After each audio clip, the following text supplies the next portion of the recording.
कोई नहीं, आज फिर से वही क्वेश्चन है, सेम करके आओगे उन क्वेश्चंस को और क्लास में डिस्कस करेंगे, ठीक है।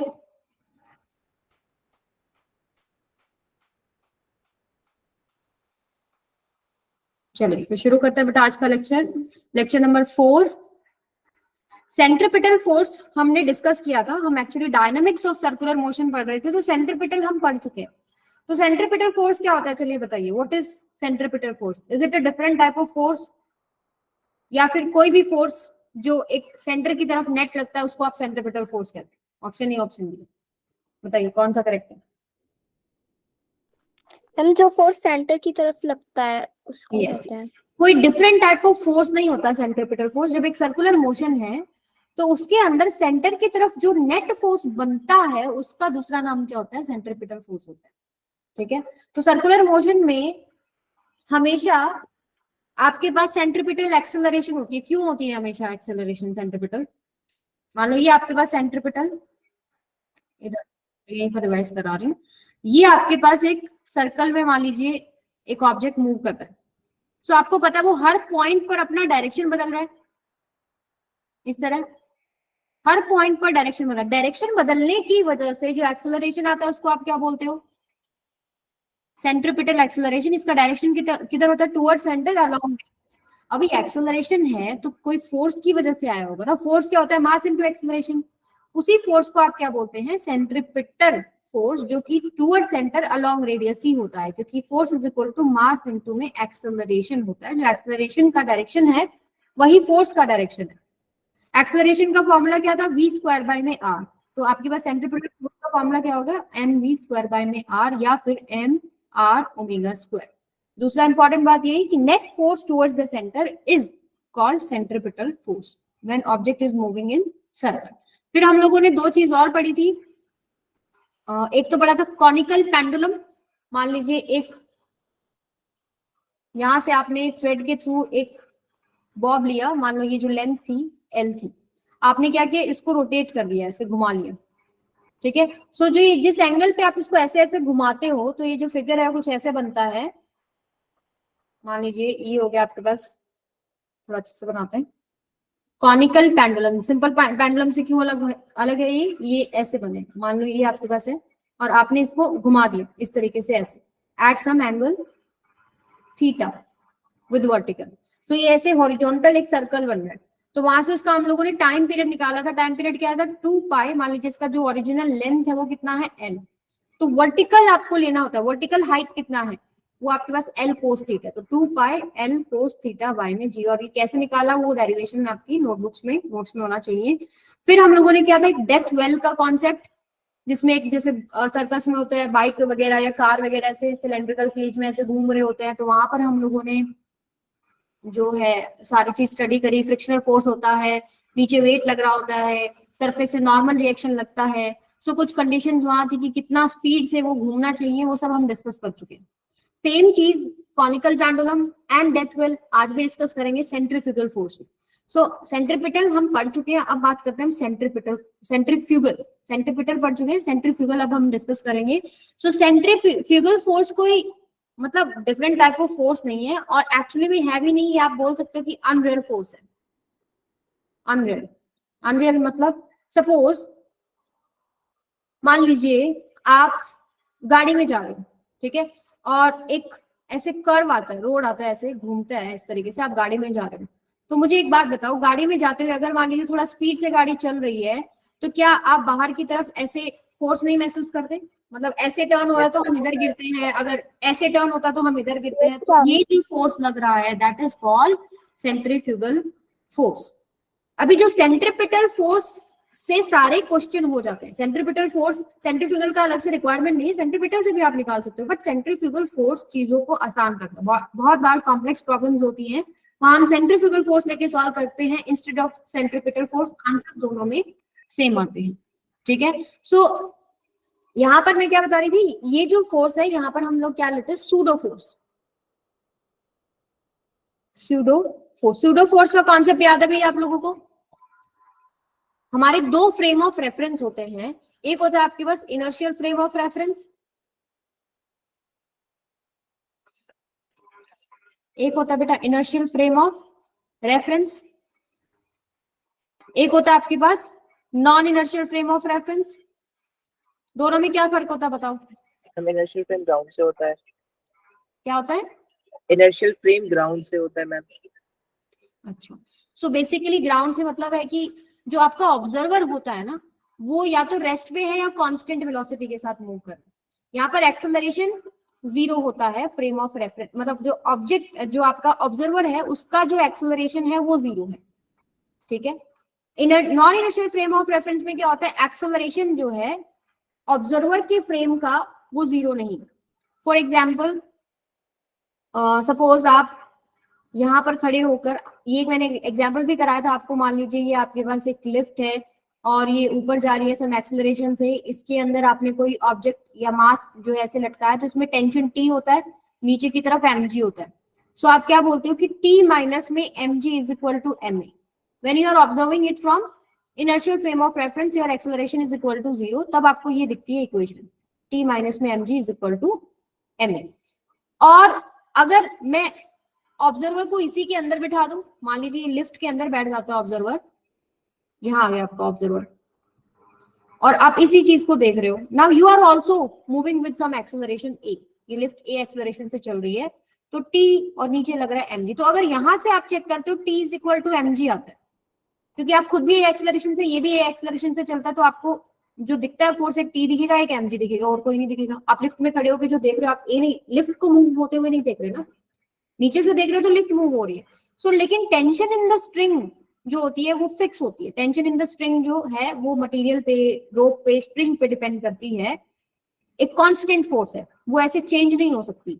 इसका मतलब जब ऑब्जर्वर को आपने एक्सेलरेटेड फ्रेम के अंदर बिठा दिया, यानी वो खुद एक ए एक्सेलरेशन से चल रहा है, तो Newton's laws of motion valid नहीं होते हैं। यहाँ पर Newton's laws of motion not valid, और यहां पर क्या होता है, NLM Newton's laws of motion valid होते हैं, ठीक है। तो उनको वैलिड करने के लिए हम लोग एक फोर्स का इस्तेमाल करते हैं। वो फोर्स क्या होता है, स्यूडो फोर्स। ये एक फेक फोर्स होता है स्यूडो फोर्स। ये कैसे लगाना होता है, जैसे मान लीजिए आप इस लिफ्ट के अंदर बैठे हो, आपका भी एक एक्सेलरेशन a है, आप इस ऑब्जेक्ट को देख रहे हो, मास m है इसका, तो आप इस ऑब्जेक्ट के ऊपर लगाते हैं जो एक्चुअल एक्सेलरेशन है उसके अपोजिट एक फोर्स लगाते हैं, that is equal to mass into में एक्सेलरेशन, अपोजिट डायरेक्शन में। कई बार आपको अगर बाहर दिखे तो सूडो फोर्स क्या है, Fp, इसको आप लिखेंगे minus of m। This is actual acceleration जो उस ऑब्जेक्ट का हो रहा था, उसके अपोजिट आप लगाएंगे जब आप खुद एक्सेलरेटेड फ्रेम ऑफ रेफरेंस में बैठे हैं। सो ये होता है सूडो फोर्स। तो यही चीज हम लोग यहाँ पर इस्तेमाल करने वाले हैं। कैसे, जैसे अगर आपने एक स्ट्रिंग, मान लीजिए आपने एक स्ट्रिंग को पकड़ा, ऐसे स्टोन बांध दिया आपने, आप इसको ऐसे घुमा रहे हो, ठीक है, तो स्ट्रिंग के अंदर एक टेंशन आता है टी। अगर आप ग्राउंड फ्रेम ऑफ रेफरेंस से देखते हो बेटा, तो आपको क्या दिखेगा कि जो सर्कुलर मोशन है उसके लिए जिम्मेदार है कोई net force towards the centre.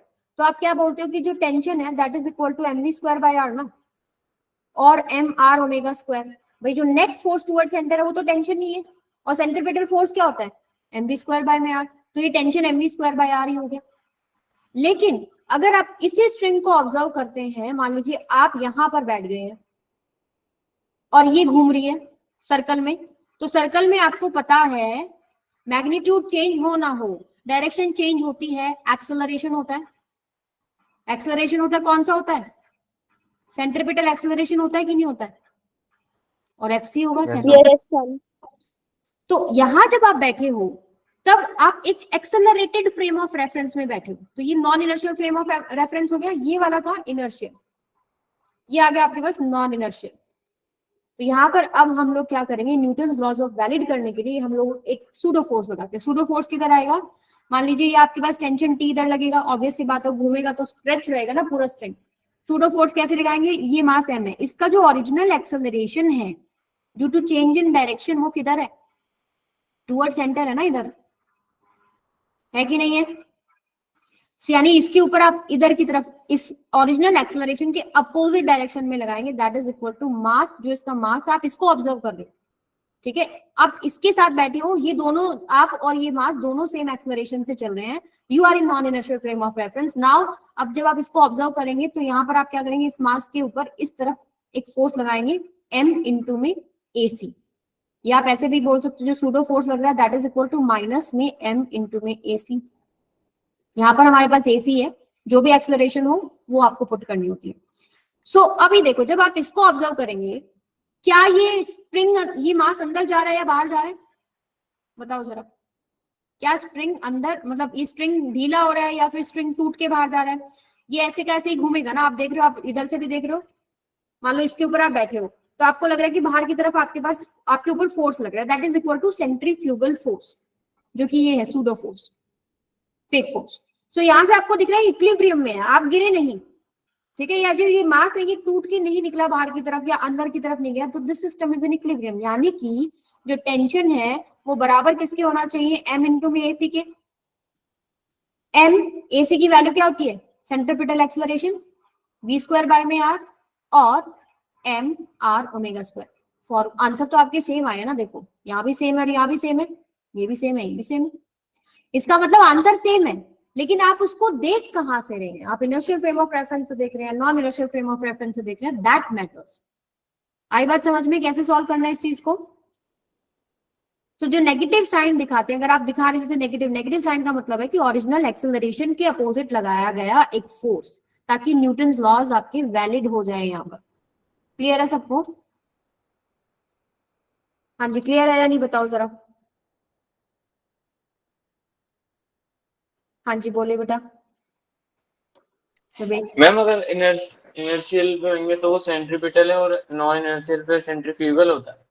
हाँ जी बेटा, देखो आप खड़े होके देख रहे हो बाहर से, तो आपको पता है एक सर्कुलर मोशन हो रहा है, तो कोई फोर्स है, क्योंकि आपको पता है कि एक्सेलरेशन आता है, सेंट्रीपिटल एक्सेलरेशन है, उसके लिए कोई फोर्स जिम्मेदार है अंदर की तरफ जो उसको घुमा रहा है। तो आप क्या बोल रहे हो, बाहर से जब आप देख रहे हो जो आपको फोर्स दिखता है वो टेंशन दिखाई देता है, भाई टेंशन की वजह से घूम रहा है। लेकिन जब आप उस मास के ऊपर बैठ गए, आपके ऊपर एक फोर्स लग रहा है बाहर की तरफ, ये रोटेट कर रहा है ना, तो आप ऐसे बाहर फेंके जा रहे हो, बाहर की तरफ ऐसे आपको पुल मिल रहा है, सो आपको एक फोर्स महसूस हो रहा है। तो यहाँ पर अब देखेंगे तो जो मास है ना तो वो बाहर जा रहा है ना वो अंदर जा रहा है, इसका मतलब जो अंदर लगने वाला फोर्स और जो बाहर लगने वाला फोर्स वो बराबर है। ठीक है, अंदर लगने वाला टेंशन था, बाहर लगने वाला वो सूडो फोर्स है जिसको आप सेंट्रीफ्यूगल फोर्स बोलो। If you compare it, answer same आ रहे हैं, आपके ऑब्जर्वेशन का जो नजरिया है वो मतलब बदल गया। आप कहाँ से खड़े होकर देख रहे हो, पहले आप बाहर से देख रहे थे तब वो सेंट्रीपिटल है, जब आप उसके ऊपर बैठे हो तो वो सेंट्रीफ्यूगल। क्लियर है? आई बात समझ में? आगे चले, अभी बात करते हैं हम लोग कॉनिकल पेंडुलम। हमने पढ़ा था कॉनिकल पेंडुलम, जब पढ़ा तो पहले हमने कैसे पढ़ा, हमने बोला कि मान लो ये आपके पास है, ये आपके पास स्प्रिंग ऐसे है और it is rotating like this, इस तरह आपने इसको घुमाया, तो वर्टिकल के साथ सपोज जब ये यहाँ है तो इसने एंगल थीटा बनाया, तो इस पे लगने वाले जो फोर्सेस है, ये मान लो लेंथ एल है, ये भी एल ही होगी, तो लगने वाले फोर्सेस कौन कौन से थे, एक तो आपके पास नीचे लग रहा था फोर्स, इसका मास अगर m है तो mg, एक इस पे टेंशन लगेगा t, इसके हम लोगों ने कंपोनेंट्स करे थे, इधर आएगा आपके पास t cos थीटा और इधर आता था बेटा क्या, t sin theta, and it is in circle, yes horizontal circle चल रहा है ना। तो यहाँ पर आप लोग क्या बोल रहे थे कि जो सर्कल में घुमाने के लिए फोर्स जिम्मेदार है वो कौन सा है, t sin theta, that is equal to centripetal force. तो यहाँ से आप लिखते थे क्या, t sin theta is equal to M we square by में आर और M R omega square, and T cos theta is equal to M G. ये दो इक्वेशन की थी जब हम सेंट्रीपिटल फोर्स की बात कर रहे थे। अभी क्या हो रहा है कि अब मान लीजिए यही सेम चीज बनाते हैं, ये आपका प्रीवियस केस था सेंट्रीपिटल, अभी देखते हैं, अभी हम लोग इसको सेंट्रीफ्यूगल से सॉल्व करके देखते हैं। सेंट्रीफ्यूगल से आप कैसे, अभी आप इसको बाहर खड़े होकर देख रहे थे, बाहर खड़े होकर दिख रहे हो तो आपको जो जो फोर्सेस दिख रहे हैं वो समझ में आ गए। अब आप उसी मास के ऊपर बैठ जाओ, मान लीजिए ये आपके पास है, ये वही आपके पास पेंडुलम है, एल लेंथ का है एंड इट इज ऐसे मूविंग इन सर्कल। अगर आप यहाँ आ गए, अब सर्कल में आप घूम रहे हैं तो सर्कल में हमेशा एक्सेलरेशन है, कौन सा, सेंट्रीपिटल एक्सेलरेशन। अभी फॉर सम टाइम हम मान रहे हैं कि हमारे पास सिर्फ सेंट्रीपिटल एक्सेलरेशन, मैग्नीट्यूड नहीं चेंज हो रहा, सिर्फ डायरेक्शन चेंज हो रहा है। तो यहाँ से आपके पास, अगर आप यहाँ पर आ जाते हैं इसके ऊपर, ये आप हैं, इसके ऊपर बैठ गए मस्ती में घूमने के लिए। सो यहाँ पर जब आप देख रहे हो, आप अब किसमें हो, non inertial frame of reference में, राइट। तो अगर आप यहां से देखेंगे तो इसके ऊपर कौन कौन से फोर्सेस लग रहे हैं, एक तो इधर ही लगेगा ये टी, एक इधर लगेगा ये टी कोस थीटा, और आपके पास एक इधर आएगा टी साइन थीटा, एंड आपको पता है कि आपके ऊपर एक फेक फोर्स, एक सूडो फोर्स लगाना है ताकि न्यूटन लॉज ऑफ वैलिड हो, क्योंकि आप अभी एक्सेलरेटेड फ्रेम ऑफ रेफरेंस में हैं। तो यहाँ पर आप इधर दिखाएंगे कौन सा, सेंट्रीफ्यूगल फोर्स, जिसकी वैल्यू क्या होगी आपके पास, mv स्क्वायर बाय में r ही होती है। वैसे आप लिखते हैं क्या, माइनस में ma, negative of original acceleration, मतलब जो भी आपके पास अंदर की तरफ एक्सेलरेशन है वो कौन सी थी, सेंट्रीपिटल एक्सेलरेशन, उसका उल्टा, मतलब आपको क्या करना है, इसी मास के ऊपर आपको उस एक्सेलरेशन की अपोजिट लगाना है एक्सेलरेशन और उसका मास। तो ये जो फॉर्मूला बनता है वही बनेगा, minus mv square by, negative sign बस उसको अपोजिट चीज को दिखाने के लिए। सो अगर आप वेक्टर फॉर्म से ऐसे डायरेक्शन दिखा देते हो, आप सीधा बोल सकते हो भाई फॉर्मूला तो वही है, mv स्क्वायर बाय में r, और डायरेक्शन इधर है, तो ये आपके पास mv स्क्वायर बाय r या mr ओमेगा स्क्वायर बनेगा। तो अब यहाँ पर जो है ये इक्विलिब्रियम में है, ठीक है, ना ये अंदर जा रहा ना ये बाहर जा रहा, ऐसे घूम रहा है। अगर इन केस आपका बाहर लगने वाला फोर्स ज्यादा हो जाता है तो आप बाहर की तरफ फेंके जाओगे, ठीक है, या ये जो मास है ये बाहर की तरफ उड़ेगा, या फिर अगर अंदर लगने वाला फोर्स ज्यादा होता है तो वो अंदर की तरफ जाता है। तो अगर सर्कल में रखना है तो दोनों फोर्स को बराबर रखना पड़ेगा ना। तो यहाँ पर आपके पास क्या है, T sine theta is equal to M we square by में आर और M R omega square, and T cos theta किसके बराबर होगा, नीचे क्या लग रहा है इसमें, एम जी। इक्वेशन तो सेम बन रही है ना, तो रिजल्ट्स भी सेम आएंगे। तो यहां से आपके पास टी जो निकल के आएगा वही निकल के आएगा 2 pi under root L cos theta by में जी।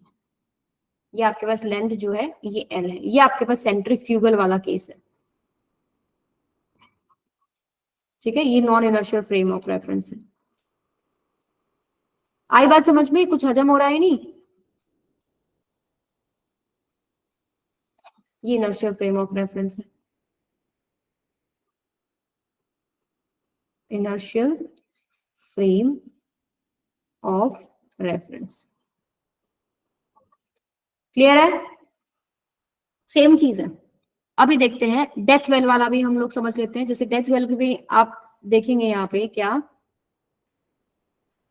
पहले जो केस था वो बताती हूँ। पहले क्या केस था, ऐसे आपके पास एक सिलेंड्रिकल केज है, मोटरसाइकिल्स घूमती है इसके अंदर, उनको हम लोग एक पॉइंट से रिप्रेजेंट करते हैं, सपोज ये आपके पास वो बाइकर है, इसके ऊपर लगने वाले फोर्सेस क्या, अभी ये सरफेस के साथ कांटेक्ट में है तो एक नॉर्मल रिएक्शन लगता है इधर, और एक नीचे की तरफ इसके खिसकने की टेंडेंसी है तो ऊपर लगता है एक फ्रिक्शनल फोर्स, नीचे एक लग रहा है वेट mg। तो हम लोगों ने क्या कंडीशन किया था भाई, देखो हम लोगों ने निकाला था वहां पर v कि कितना स्पीड होना चाहिए, उसके लिए हम लोगों ने कंडीशन निकालना था कि भाई इतने स्पीड तक तो वो नहीं जाएगा नीचे, अगर इससे ज्यादा स्पीड हो गया तो वो गिर जाएगा।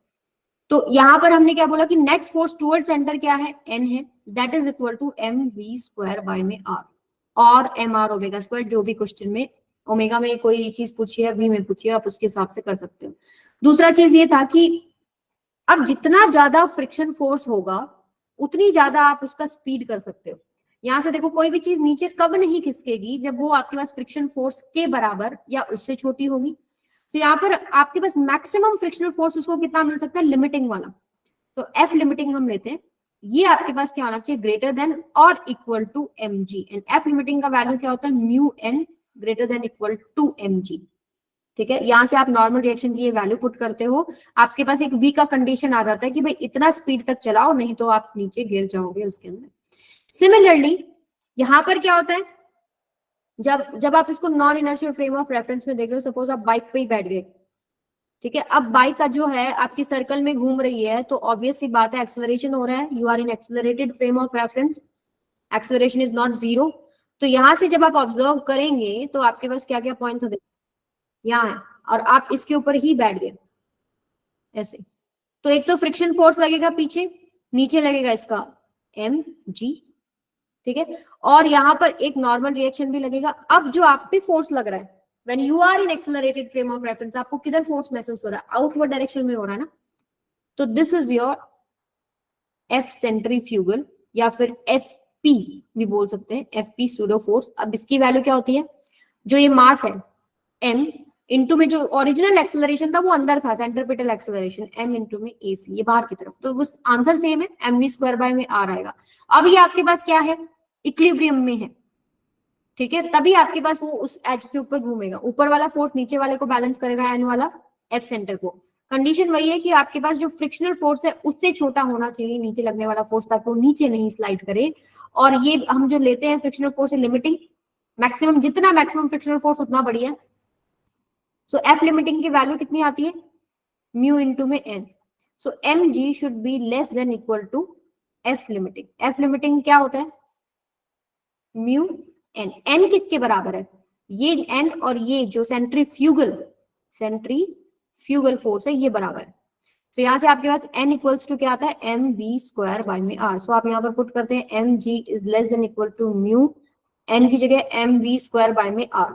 सो एम से एन कटता है, यहाँ से आपके पास वी की एक कंडीशन आती है, हमने उल्टा लिखा है क्या, नहीं ठीक है, यहाँ से आपके पास एक वी की कंडीशन क्या आएगी बेटा, जी आर बाय में mu less than equal to V square, ठीक है। सो अब लिमिटिंग कंडीशन क्या है कि या तो जो वी आपके पास क्या आएगा, यहां से अगर मैं इसको लिखूं आपके पास, ये यही लिख देते हैं, वी इज आपके पास क्या आ रहा है, ग्रेटर देन, एक सेकेंड रुकिए,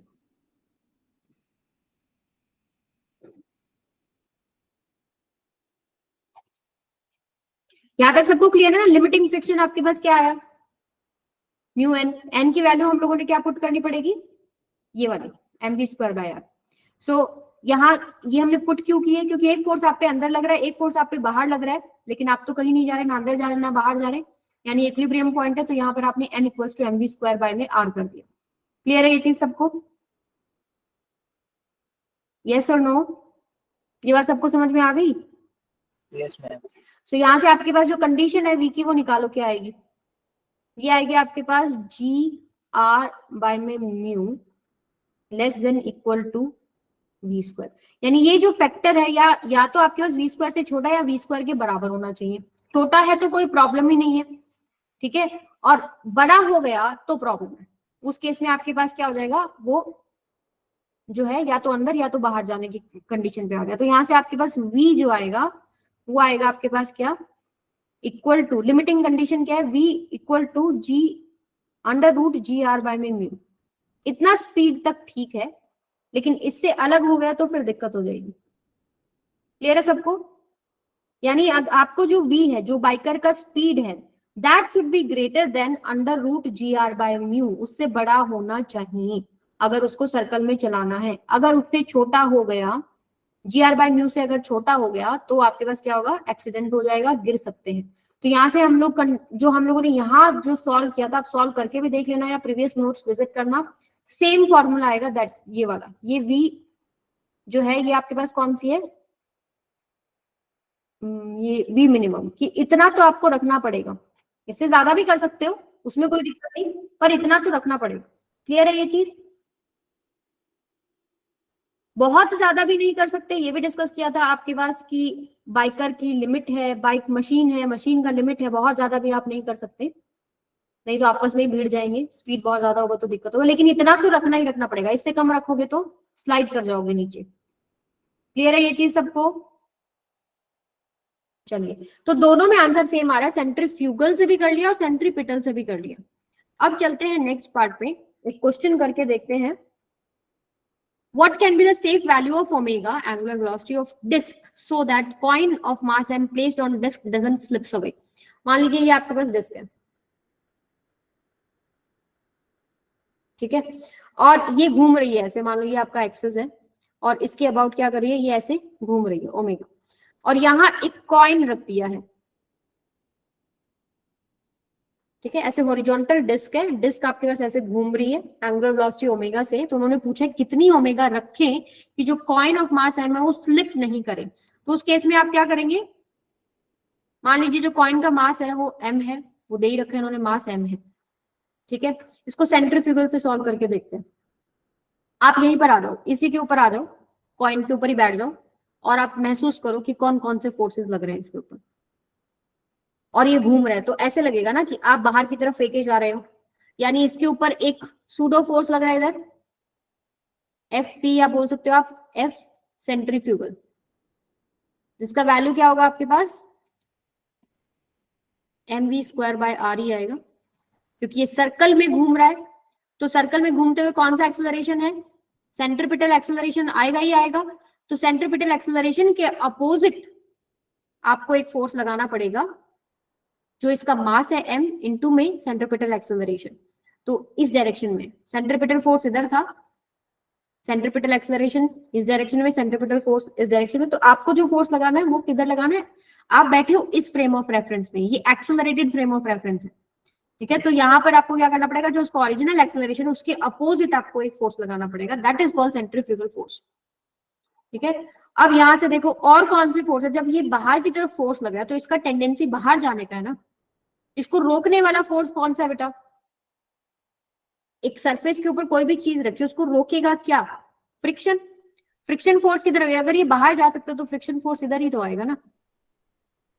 तो स्लिप ना करे उसका कंडीशन क्या है कि जो ये वाला फोर्स है वो आपके पास फ्रिक्शन से छोटा या फ्रिक्शन के बराबर तक रहे। अगर बाहर वाला फोर्स ज्यादा हो गया तो कॉइन बाहर चला जाएगा। You can experiment this at home also. कोई ऐसी चीज, ऐसी कोई डिस्क लें जिसके ऊपर आप कोई छोटा सा ऑब्जेक्ट रखिए, अगर आप उसको घुमाते हैं तो चीज बाहर की तरफ ही फेंकी जाती है। तो यहाँ पर फ्रिक्शन फोर्स आपको बचाएगा। तो फ्रिक्शन फोर्स क्या होगा यहाँ पर, म्यू इंटू में एन। जितना ज्यादा फ्रिक्शन फोर्स होगा उतनी अच्छी बात है, उतना ज्यादा आप इसको घुमा सकते हैं। अगर कम फ्रिक्शन फोर्स होगा तो क्या होगा, थोड़ा सा घुमाया वो बाहर की तरफ खिसकेगा। ज्यादा फ्रिक्शनल फोर्स है तो क्या होगा, ज्यादा घुमा सकते हैं आप उसको। सो यहाँ से मैक्सिमम फ्रिक्शन फोर्स की बात करें, F limiting, maximum static friction force जो उसको रोके, इससे ज्यादा तो फ्रिक्शनल फोर्स आ ही नहीं सकता, ठीक है। अगर इस पे भी वो नहीं रोक पा रहा तो ओमेगा को आपको कम करना पड़ेगा, ठीक है। सो यहाँ पर एफ लिमिटिंग म्यू एन, तो आपका जो ये सेंट्रीफ्यूगल फोर्स है या एफ पी है, that should be less than और इक्वल टू म्यू इंटू में एन, यानी एम v² बाय में r should be less than equal to mu N. अच्छा, नॉर्मल रिएक्शन क्या होगा यहाँ पर इस कॉइन के लिए, सरफेस पे रखा हुआ है ना, तो नीचे उसका वेट लगेगा और सरफेस उस पे एक नॉर्मल रिएक्शन लगाएगा and it is not moving in vertical direction. यहाँ पर क्या है आपके पास, एक नॉर्मल रिएक्शन लग रहा है ऐसे ऊपर, इसका वेट लग रहा है क्या नीचे, क्या ये ऊपर नीचे मूव कर रहा है, तो this force is balanced and equals to mg। So यहाँ से आएगा mv² बाय में r less than equal to mu mg। So m से m कटेगा, यानी v² should be less than equal to mu g by में r। तो अगर मिनिमम v की बात करें, अच्छा आपसे पूछा क्या है, देखो आपसे पूछा है ओमेगा, तो v को हम चेंज कर लेते हैं, v is equal to r omega होता है, तो ये आ जाएगा आपके पास r² omega square, r² mv² by में r। तो यहाँ से आपके पास क्या आएगा, हाँ यहाँ पर ये थोड़ा सा गड़बड़ करिए ना हम लोगों ने, यहाँ r यहाँ नहीं आएगा, यहाँ आएगा। ओमेगा पूछा है इसलिए ओमेगा में कन्वर्ट कर लेते हैं, दोनों ही एक्सप्रेशन से आप निकाल सकते हो। ये आ जाएगा आपके पास क्या, v is equal to r omega. So r² omega square should be less than equal to mu g r। तो एक r से r कटेगा, omega square should be less than equal to mu g by r, omega should be less than equal to mu g by r का under root.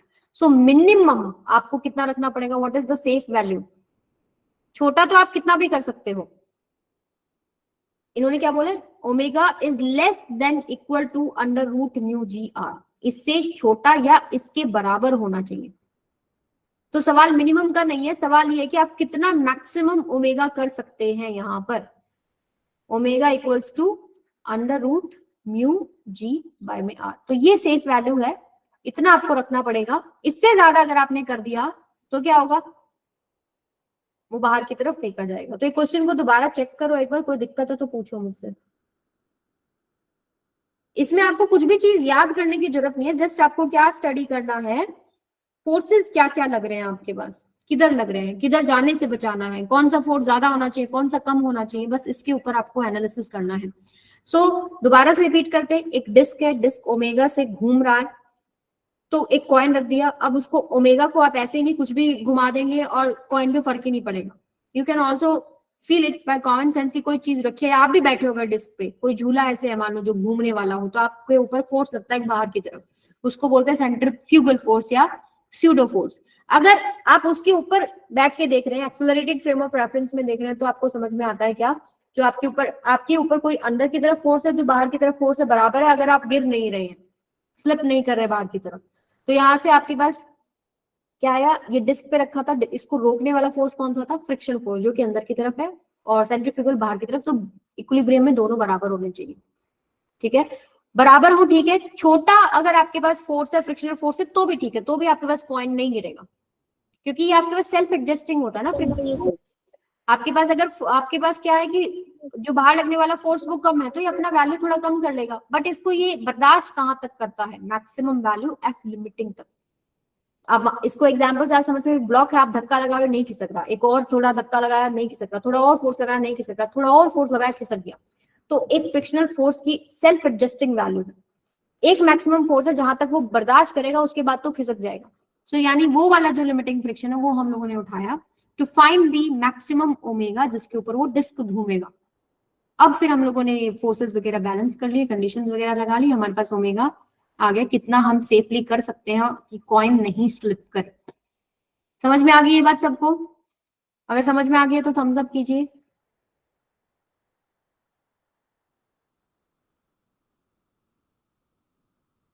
Okay. Let's move on forward then. Turning of a car on a curve. Turning of a car on a curve. अच्छा एक बात बताओ, गाड़ी को चलाना है अगर आपको, तो कौन से फोर्स की वजह से चलता है? अगर मान लीजिए आप भी वॉक कर रहे हैं, वॉकिंग किस फोर्स की वजह से पॉसिबल है? फ्रिक्शनल फोर्स की वजह से पॉसिबल है। आप जब चलते हैं, आप करके देखो, चल के देखो चाहे, जब आप चल रहे हैं तो अपने फीट से क्या कर रहे हैं, पुश करने की कोशिश कर रहे हैं ग्राउंड को, मतलब उसको पीछे की तरफ पुश करने का कोशिश कर रहे हैं, तो रिलेटिव मोशन हो रहा है। उस मोशन को रोकने के लिए आगे की तरफ एक फ्रिक्शनल फोर्स लगता है, जो कि फॉरवर्ड मोशन के लिए जिम्मेदार है। ठीक है, तो फ्रिक्शनल फोर्स है। उसी तरीके से जब गाड़ी की बात करते हैं, मान लो ये आपके पास कार है, ठीक है, और इसके टायर्स हैं, तो ये जो टायर्स है ये घूम रहे हैं, ये घूम तो ऐसे रहे हैं ना, तो आगे जाने के लिए अगर मान लो कीचड़ है या जो सरफेस है वो आपके पास स्मूथ सरफेस है, घूमता रहेगा टायर, यहीं आगे जाएगा ही नहीं। रफ सरफेस है तो क्या होगा, जैसे ये जो पॉइंट है टायर का, ये इधर घूमना चाहता है, जो इसका मोशन है रिलेटिव मोशन वो इधर होना चाहता है, तो जो फ्रिक्शनल फोर्स है वो आगे की तरफ लग रहा है उन दो टायर से, 4 टायर्स, ये रिस्पॉन्सिबल है for motion of the car. ठीक है, तो फ्रिक्शन फोर्स इतना इंपॉर्टेंट है। अब turning of a car on a curve, जैसे मैंने आपको स्टार्टिंग में बताया, मान लो ये आपके पास कर्व है, ठीक है, और ये आपकी कार है, और आपने उसको एक स्पीड से दौड़ा रखा है, मान लो ये आपके पास v है, तो इसके ऊपर बैठ जाओ, मान लो आपके पास वेलोसिटी है, आप सर्कल में घूम रहे हैं, तो ऑब्वियस सी बात है एक्सेलरेशन है, सेंट्रीपिटल एक्सेलरेशन है, सेंट्रीपिटल फोर्स है, सो आप एक्सेलरेटेड फ्रेम ऑफ रेफरेंस में अब यहां से ऑब्जर्व कर रहे हो आप चीजों को, तो क्या होगा, इसके अगर आप इसको टर्न करेंगे तो आप बाहर की तरफ जाएंगे या नहीं जाएंगे, इस तरफ, ये लगेगा आपके पास centrifugal force due to centrifugal या सूडो फोर्स भी बोलते हैं। अगर ये बाहर खिसकने की टेंडेंसी रखती है कार, तो इस पे अंदर कौन सा फ्रिक्शनल फोर्स लग रहा है, on road frictional force.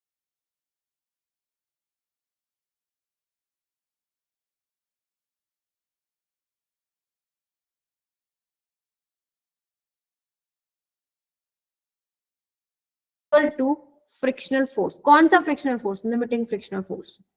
Maximum कितना वैल्यू फ्रिक्शनल फोर्स का ले सकते हो आप, मैक्सिमम स्टैटिक फ्रिक्शन। ठीक है, सो यहाँ पर आपके पास जो बाहर लगने वाला फोर्स है वो अंदर लगने वाले लिमिटिंग फ्रिक्शन से या तो छोटा हो कोई दिक्कत नहीं है, छोटे में कोई प्रॉब्लम नहीं है। मान लो स्टैटिक फ्रिक्शन, जो मैक्सिमम स्टैटिक फ्रिक्शन पॉसिबल है 18 न्यूटन, और आपका जो फोर्स लग रहा है सेंट्रीफ्यूगल 15 ही लग रहा है, नो प्रॉब्लम, सेल्फ एडजस्टिंग अंदर 15 लग जाएगा, कोई मोशन नहीं होगा ऐसे इस तरफ, सिर्फ फॉरवर्ड डायरेक्शन में मोशन है यहाँ जो आप रोटेट कर रहे हैं। सो यहाँ से आपके पास कंडीशन क्या निकल के आती है, सेंट्रीफ्यूगल फोर्स क्या आएगा आपके पास, एम वी स्क्वायर बाय में, जो मान लो ये सर्कल जो बना रहा है इसका रेडियस है R, this should be less than equal to, limiting friction क्या होगा, म्यू एन। सपोज इस कार का मास एम है, ठीक है, it is in touch with the road, तो नीचे की तरफ वेट कितना लग रहा है, एम जी, ऊपर की तरफ नॉर्मल रिएक्शन आएगा, यानी कि एम वी स्क्वायर बाय में आर, स्मॉल एम ही ले लू, एक सेकेंड, ये आपके पास क्या आएगा, स्मॉल एम ही लिया हम लोगों ने, सेंट्रीफ्यूगल में भी जो मास हमने उठाना वो यही तो उठाना है ना, कार वाला। सो ये आपके पास क्या होगा, this should be less than equal to mu M G, ठीक है, यहां से एम से एम कटेगा, यानी जो v है वो किसके बराबर होना चाहिए, less than equal to under root are mu G, this is the condition. इतना स्पीड होना चाहिए गाड़ी का, या तो इससे छोटा हो या इसके बराबर हो। अगर आपने इससे ज्यादा स्पीड कर दिया while turning your car on the road, तो आपकी जो कार है वो टकरा जाएगी, कहीं स्लाइड हो जाएगी। मान लो ऐसे टर्न कर रहे हो तो बाहर की तरफ ऐसे टकराएगी, किसी भी गाड़ी से टकरा सकती है, या अगर मान लो कुछ भी है वहां, आपकी गाड़ी खेत है मान लो साइड में, खेतों में चली जाएगी, स्लाइड कर जाएगी। तो यही चीज है, रेनी सीजन में भी ऐसे ही होता है। रेनी सीजन में एक्सीडेंट ज्यादा क्यों होते हैं, क्योंकि उस समय पर क्या होता है, रेनी सीजन वाला डिस्कस करते हैं। चलो ये वाली चीज समझ में, फ्रिक्शन फोर्स कम होता होगा। क्या कह रहे हो बेटा, कोएफिशिएंट ऑफ फ्रिक्शन कम हो जाता है उस टाइम पे। अभी देखो रोकोगे कैसे, एक गाड़ी को आप कैसे रोक सकते हैं, मान लो आपको स्पीड बढ़ानी है, ऑन कर्व स्पीड बढ़ानी है, बट फ्रिक्शन फोर्स की वजह से वो बाहर ना चला जाए, तो रोकने का तरीका क्या है, इस फॉर्मूले को देखो जरा, under root are mu G, mu R तो चलो फिक्स हो गया, बैंक जो आपके पास ये कार टर्न हो रही है, जिस भी सर्कुलर पाथ पे टर्न हो रही है वो रेडियस फिक्स हो गया, जी फिक्स हो गया, म्यू, म्यू क्या होता है, कोएफिशिएंट ऑफ फ्रिक्शन। म्यू का वैल्यू अगर आप ज्यादा कर देते हैं किसी तरीके से, मान लो आपने टायर्स को मोटा कर दिया, टायर्स के बीच में अच्छी खासी ग्रेटिंग, बढ़िया क्वालिटी के टायर है, म्यू ज्यादा है, म्यू ज्यादा है, इसका मतलब ये वाला जो फैक्टर है ये ज्यादा हो गया। सपोज पहले ये था 10 मीटर पर सेकेंड, एग्जाम्पल दे रही हूँ, मान लो ये निकल के आता है 10 मीटर पर सेकेंड, तो जो कार का जो स्पीड है वो 10 मीटर पर सेकेंड से कम होना चाहिए। अगर आपके पास म्यू बढ़ जाता है तो ये फैक्टर इंक्रीज कर रहा है ना, अब ये हो गया मान लो 20 मीटर पर सेकेंड। सो अब कार की स्पीड आप और बढ़ा सकते हो या नहीं बढ़ा सकते हो, while turning your car, increase कर सकते हो ना। सो ये एक दूसरा तरीका है क्या, या तो इससे छोटा रखो आप, भाई फ्रिक्शनल फोर्स के हिसाब से चेक करो, तो ये अंडर रूट आर म्यू जी, जो भी आपका यहाँ पर कोएफिशिएंट ऑफ फ्रिक्शन है, जो भी आपके टायर है उससे छोटा रखो, अंडर रूट आर म्यू जी, या फिर आप बढ़िया क्वालिटी के टायर लगाओ अगर आपको कार की स्पीड बढ़ानी है while turning your car on road. ये बात सबको समझ में आई कि नहीं आई, बोलिए बताओ। तो इसको मैं नोट डाउन भी करा देती हूँ। आप भी मैक्सिमम कितना कर सकते हो, अंडर रूट आर म्यू जी, भी मैक्सिमम कितना कार का कर सकते हैं घुमाते हुए, अंडर रूट आर म्यू जी, ठीक है। तो ये आप लिख सकते हैं। रेनी सीजन वाली बात करते हैं, चलो पहली बात तो चलो ये लिख लो, जो आपके पास v है less than equal to under root are mu g है। If you want to increase speed of car while turning on road, increase mu, ठीक है। सो उससे क्या होगा कि आपका जो लिमिट है वो थोड़ा सा और ऊपर हो जाएगा, मान लो पहले 5 था अब 10 हो गए, म्यू बढ़ा दिया ना, इससे छोटा होना चाहिए, इसकी वैल्यू बढ़ा रहे हो तो ऑब्वियसली ये बात भी आप बढ़ा सकते हो ना, वी भी बढ़ा सकते हो। अब रेनी सीजन की बात करते हैं, ऑन रेनी सीजन क्या होता है, on in rainy season, English की बुरी हालत हो गई, इन रेनी सीजन क्या होगा,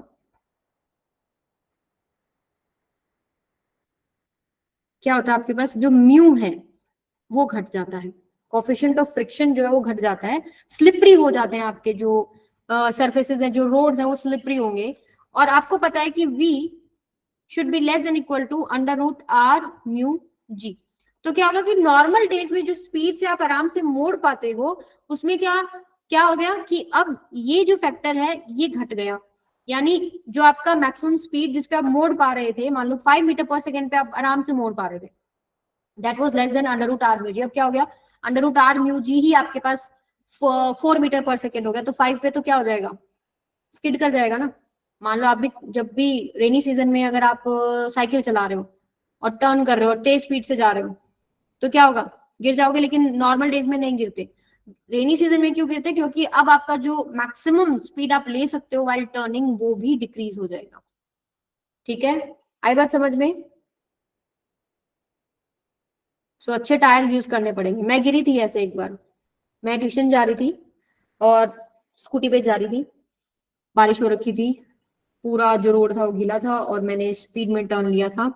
सो मेरी स्कूटी गई और मैं बाई चांस गिरी नहीं, मैं स्कूटी से जंप करके दूसरी साइड खड़ी हुई और मेरी स्कूटी गिरी, स्किड हो गई। सो हमेशा याद रखें, जब भी कोई गाड़ी तेज चला रहा है, बारिश के मौसम में रोड्स आ रहे हैं, मतलब मोड़ आ रहे हैं आपके, तो उस समय पर अपना स्पीड थोड़ा कम रखें। स्पीड कम रखेंगे तो एक्सीडेंट नहीं होगा। और वैसे भी आपको स्पीड थोड़ा मोड़ पे कम रखना चाहिए। अगर इस फैक्टर से ज्यादा हो गया तो एक्सीडेंट हो जाएगा, आप कुछ भी नहीं कर सकते। आई बात समझ में? क्लियर है सबको?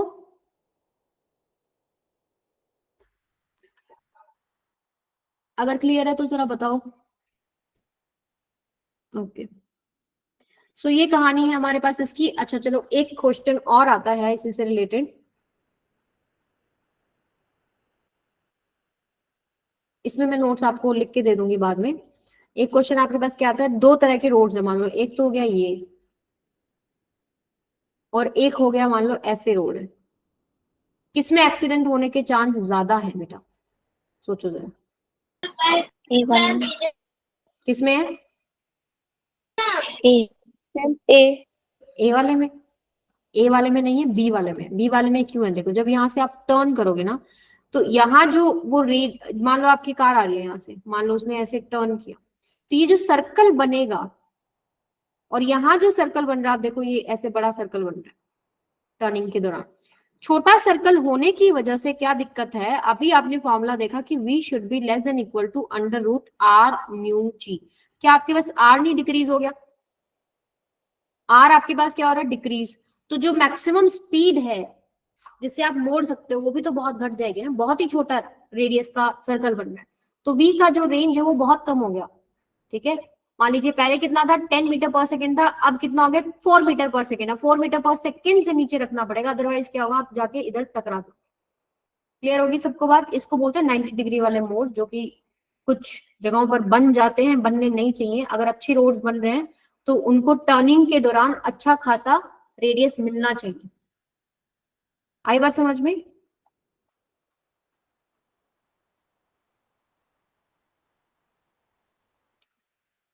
इसको एक्सीडेंट रोड का नाम दे देते। क्लियर है सबको ये चीज?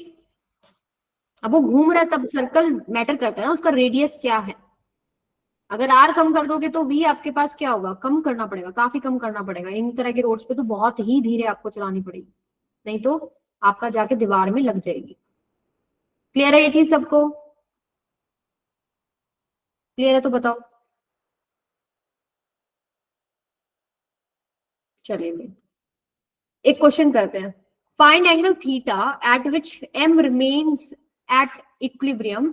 जब आपने क्या किया, इसको मान लीजिए बाउल को ही घुमा दिया, इस बाउल को आपने ऐसे रोटेट कर दिया with some angular velocity omega, तो ऑब्वियस सी बात है ये भी घूमेगा ऐसे, ऐसे घूमता घूमता मान लो ये यहां पर आया। इसने पूछा क्या है, find angle theta at which M remains at equilibrium. So मान लो आपके पास ये पहले कोई एंगल नहीं बना रहा था, यहाँ पर ये क्या बना रहा है, एक एंगल बना रहा है थीटा। ये थीटा निकालना है इक्विलिब्रियम पोजीशन पे। मान लो ये इक्विलिब्रियम पोजीशन है, ये आपको निकालना है। तो यहाँ पर कौन कौन से फोर्सेस लग रहे हैं ये देखिए। एक तो लगेगा इसका मास m की वजह से वेट mg नीचे लगेगा। एंड सपोज आप इसी के ऊपर बैठे हो, non inertial frame of reference से हम इसको देखते हैं, तो आपको पता है एक फोर्स लगेगा इसके ऊपर बाहर की तरफ, pseudo force m r omega square.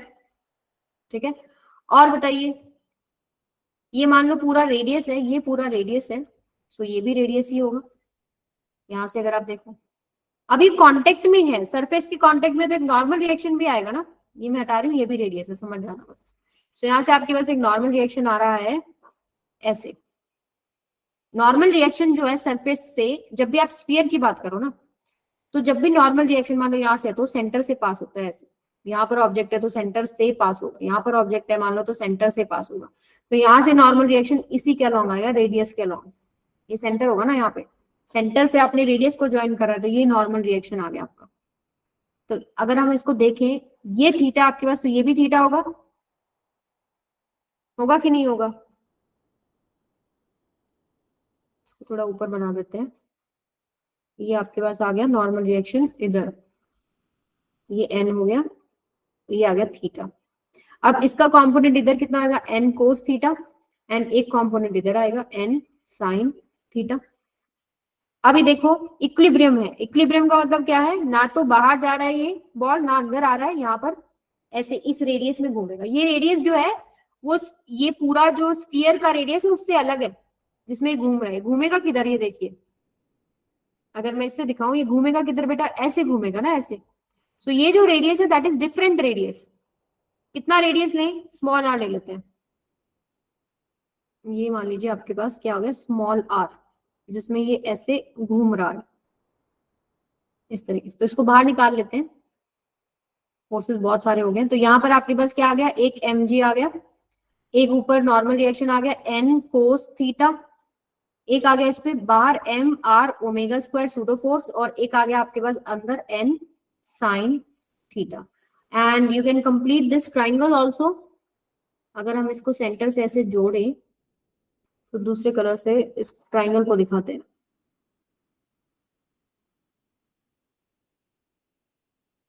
ये पूरा बाउल ऐसे, मतलब ये पूरा बाउल ऐसे चलेगा, ठीक है। सो ये तो कैपिटल आर है, और ये स्मॉल आर बनेगा इधर, ये जो डिस्टेंस होगा ना, दिस इज स्मॉल आर। अभी देखते हैं हमारे पास, अब इक्विलिब्रियम में है तो N sine theta should be equal to M R omega square, and ऊपर नीचे भी कोई इसका मोशन नहीं है, तो क्या होगा आपके पास, N cos theta is equal to M g. You will divide these two, तो आपके पास क्या आएगा, साइन थीटा बाय में cos theta, this is equal to mass से मास कटेगा, आर ओमेगा स्क्वायर बाय में जी। अब आर आपके पास हमें नहीं पता, हमको जो वैल्यूज पता है वो कैपिटल आर और एंगल थीटा पता है, हमें थीटा निकालना है। सो हम लोग क्या कर लेते हैं, आर को चेंज कर सकते हैं। इस ट्राइंगल को ऑब्जर्व करो जरा, ये एंगल अगर थीटा है, इस आर का कंपोनेंट, इस ट्राइंगल को भी मैं दोबारा दिखा देती हूँ। ये देखिए ये आर है, ये आपके पास थीटा है, तो इस तरफ कितना कंपोनेंट है, आर कोस थीटा, ये कंपोनेंट कितना है, आर साइन थीटा। तो ये जो आपके पास सर्कल बन रहा था ना, इस आर, ये जो स्मॉल आर जो है, इसको आप क्या पुट कर सकते हो, कैपिटल आर साइन थीटा। तो यहाँ से आपके पास क्या आएगा, साइन थीटा बाय में cos theta, this is equal to capital R sine theta into omega square by में जी। तो यहाँ से आपके पास साइन थीटा से साइन थीटा कट गया, ठीक है। आपके पास कोस थीटा की वैल्यू क्या आ गई, जी बाय में आर ओमेगा स्क्वायर, थीटा कितना आ गया आपके पास, कोस इनवर्स जी बाय में R omega square. So this is your final answer. इसमें कोई भी दिक्कत है तो पूछो बेटा, एनी डाउट, विशेष, प्रिया, ईशा,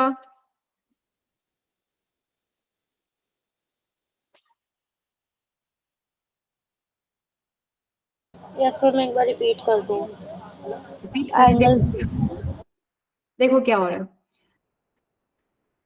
आप एक काम करना, मतलब if you want to experiment it, तो ऐसे कोई प्लास्टिक का कोई ग्लास या बोतल को काट के आप यूज कर सकते हो, और कोई छोटी सी बॉल ले लेना, हल्की हो थोड़ी सी। अब क्या करोगे, बॉल रख लो, बॉल को अगर आप ऐसे बॉटल को ऐसे घुमाते हैं या उस ग्लास को ऐसे घुमाएंगे तो धीरे धीरे वो बॉल राइज करती है ऊपर और उस पर ऐसे घूमती है। इवन आप उसको ऐसे उठा के डाल सकते हो, मतलब ऐसे मान लो बॉल पे रखा और आपने उसको रोटेट किया तो क्या होगा, वो ऐसे घूमेगा और आप उसको किसी और चीज में भी डाल सकते हो। तो सिमिलर तरीके से अब क्या हो रहा है, आपका बाउल घूम रहा है, बाउल के अंदर बॉल रखिए, बॉल के ऊपर क्या लगेगा, बाउल के अंदर सेंट्रीफ्यूगल फोर्स लगेगा, जिसकी वजह से वो थोड़ा राइज कर जाएगी। तो यहाँ पर आ गई आपकी बॉल इधर, मान लो ये आपके पास बॉल पहुंच गई इधर। इन्होंने पूछा है कि वर्टिकल के साथ कितना एंगल हम रखें कि ये बॉल अब इक्विलिब्रियम में रहे, ना वो ऊपर जाए, ना नीचे जाए, ना बाहर जाए, ना अंदर जाए, वो इक्विलिब्रियम में हो जाए, मतलब इसी सर्कल में वो घूमे, ठीक है। सो यहाँ पर इस बॉल पे जो फोर्सेस लग रहे हैं वो एक तो इसका वेट लग रहा है बेटा, एक इस पे सेंट्रीफ्यूगल फोर्स लगेगा। If you are observing it from non inertial frame of reference, यहाँ बैठ जाओ आप इसके ऊपर, तो आपको पता है इसके ऊपर एक बाहर की तरफ फोर्स लगेगा mr⍵², एक इस पे फोर्स लगेगा अंदर की तरफ नॉर्मल रिएक्शन की वजह से। नॉर्मल रिएक्शन कैसे बनाएंगे, जो इसका सेंटर है उससे पास करेंगे, जो आपका रेडियस होगा ना उसी के अलॉन्ग है नॉर्मल रिएक्शन। स्फीयर में हमेशा याद रखो जो भी नॉर्मल रिएक्शन आप किसी भी ऑब्जेक्ट के लिए बना रहे हैं वो सेंटर से पास होगा। सो ये नॉर्मल रिएक्शन है। इफ दिस इज थीटा, ये लाइन और ये लाइन पैरेलल है and this line is cutting it, तो ये थीटा है तो ये भी थीटा होगा, ठीक है। अब इस n के हमने कंपोनेंट ले लिए, इधर आया n cos थीटा, इधर कितना आया n sin थीटा, एक वेक्टर है, इधर n cos थीटा, इधर n sin थीटा, ठीक है। ये नॉर्मल रिएक्शन क्या कर रहा था, ऐसे एंगल थीटा बना रहा था। अब इस लाइन के पैरेलल मैंने बनाया और ये लाइन इसको कट कर लिया, तो ये एंगल और नीचे वाला एंगल बराबर हो गया। n के दो कंपोनेंट्स ले लिए, n cos theta, n sin theta, ठीक है। अब इक्विलिब्रियम में है तो n cos theta will be balanced bye mg and n sin theta will be balanced bye outward force जो mr⍵² है। You will divide these two equations. अब यहां से मैं कुछ चीजें चेंज कर सकती हूँ, स्मॉल r, ये देखो, ये जो स्मॉल r है, ये ऑब्जेक्ट को अगर आप इस एक्सिस से घुमाते हैं, मतलब आपका जो बाउल है, बाउल से सेंटर से पास हो रहा है और इसके अंदर एक कोई छोटा सर्कल बन रहा है, तो ये जो एक्सिस है इसके साथ टच करेंगे तो ये आपके पास क्या होएगा, इस सर्कल का रेडियस हो जाएगा ना। और ये वाला जो रेडियस है ये पूरा बाउल का रेडियस है, और ये डिस्टेंस कुछ और होगा, कैपिटल R तो होगा नहीं, कहीं ऊपर है थोड़ी बॉल। तो यहां से अगर ये ट्राइंगल में साइड में निकाल के ले आऊं तो ये तो हो गया आपके पास बाउल वाला रेडियस, ये वाला था रेडियस स्मॉल r, ये एंगल थीटा है, और ये आपके पास क्या है, इसका इधर कंपोनेंट r cos थीटा। अगर ये r cos थीटा है, देखो कैसे बना रहे हैं हम लोग, मान लो आपके पास डायरेक्शन भी प्रॉपर में बनाऊं तो ये r होगा, this is your r, centre से आपने एक पोजीशन वेक्टर r डाला, r cos थीटा, और एक इधर बनता है r sin theta.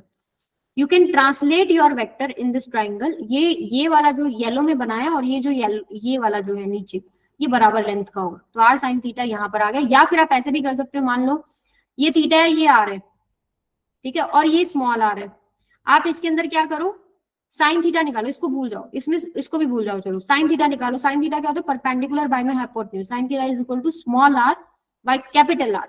Small r क्या हो जाएगा, कैपिटल R साइन थीटा। तो वेक्टर के कंपोनेंट लेके भी निकाल सकते हो, या फिर आप साइन थीटा इन ट्राइंगल निकालोगे तो आपके पास स्मॉल r की वैल्यू आ जाएगी, ठीक है।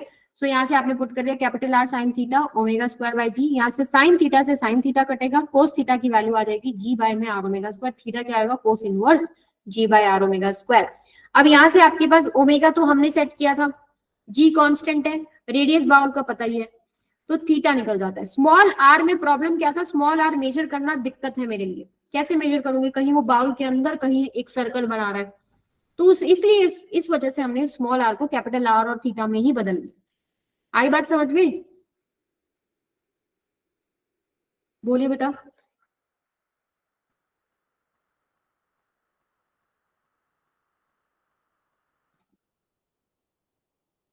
बोलो, जवाब दिया करो भाई, तभी तो पता लगेगा मुझे समझ में आ गया। हाँ जी, क्लियर है सबको, क्लियर है तो बताओ। Yes ma'am.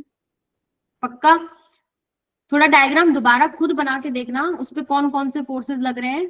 कहीं बीच में एक छोटा सा रेडियस का सर्कल बना रहा है, उस पे एक वेट लग रहा है, एक सेंट्रीफ्यूगल फोर्स लग रहा है, if you are observing it from non inertial frame of reference, and दूसरा उसका नॉर्मल रिएक्शन सेंटर से पास होगा। You have taken two components and cos theta and sin theta, it is in equilibrium, तब theta निकालना है। Theta है vertical के साथ जो उसने एंगल बनाया है, n cos थीटा mg के बराबर, n sin थीटा mr⍵² के बराबर, उसको सॉल्व कर लिया, उसमें स्मॉल r को कैपिटल R और थीटा में ही कन्वर्ट कर लिया।